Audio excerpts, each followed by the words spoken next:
Olympic champion Viktor Axelsen aims to keep badminton in spotlight at Hong Kong Open. Danish two-time world champion begins bid for first Hong Kong Open title against home player Angus Ng on Wednesday. Olympic champion Viktor Axelsen says he is embracing the responsibility of being a cheerleader for badminton as the sport battles to capture global attention outside the game's spotlight. Axelsen, who became only the second man to win successive Olympic singles golds in Paris this summer, begins his quest for a first Hong Kong Open title against home player Angus Ng at Hong Kong Coliseum on Wednesday.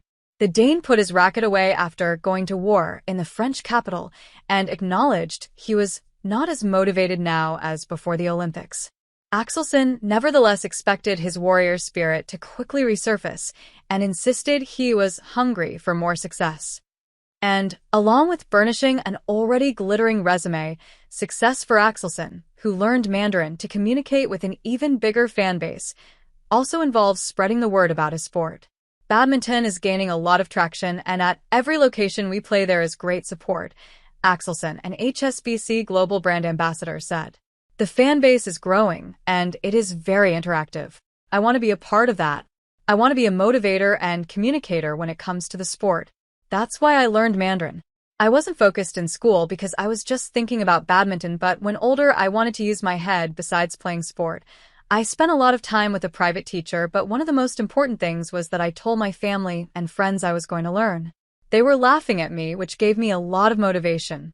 I've been learning for around 10 years, and it's the best investment I made in myself outside the court. Axelsen said striking gold this summer was mentally and physically harder than triumphing in Tokyo 3 years ago. There were so many fans in Paris, and the attention on me was crazy, although in a good way, said Axelsen, who overcame lower leg, foot, and ankle injuries to defend his crown. Based in Dubai, Axelsen went back to home city Odense to celebrate. A father of 2 young children, he also prioritized being with family, meaning the 30-year-old's training has not been as structured as before the Games. The focus has steadily begun returning towards badminton, however, as Axelsen gears up for a series of tournaments that will culminate in December, when the player will gun for a 4th straight BWF World Tour Finals title in Hangzhou. As an athlete, you have to accept you can't be in 2 places at once, Axelsen said. If you start thinking you should be at home with your family, you'll have bad thoughts, which will stop you performing well. When I am playing, I have to do the optimal things for badminton. I have learned to be present and to be the best version of myself wherever I am. Axelsen was the only non-Asian Olympic badminton medalist this summer.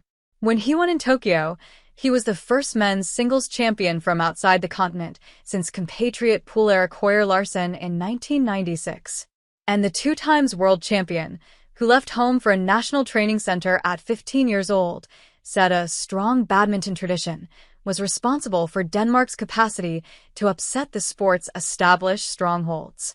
We have many former players who stay in the sport and a lot of clubs where there are only badminton courts. They are not multi-sport arenas, Axelsen said.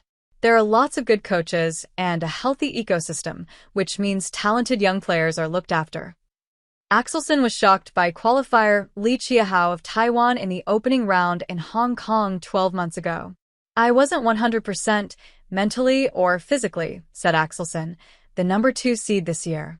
I came from a big win at the China Open, which meant I had won every major tournament. I love Hong Kong and love playing here. I have great support and am excited about the event. It won't be an issue playing Kalong on his home turf. I am sure it will be a great match. I am really motivated to do well and have a longer stay than last time.